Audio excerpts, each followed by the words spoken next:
সাহেব চরমনাই দামত বারাকাতুহুম বক্তব্য রাখেন ইসলামী আন্দোলন বাংলাদেশের সংগ্রামী আমির হযরত মাওলানা মুফতি সৈয়দ রেজাউল করিম পীর সাহেব চরমনাই দামত বারাকাতুহুম।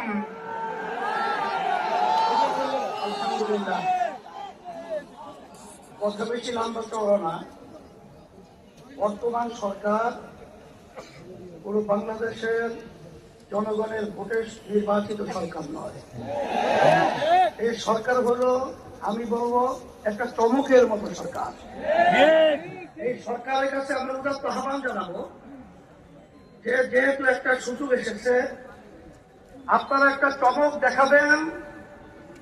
আজকে কাদিয়ানীদেরকে অমুসলিম কাফের ঘোষণা করে সংসদে আইন পাস করবেন, এটা আমাদের এই সরকার উদ্যানের কাছে দাবি থাকবে।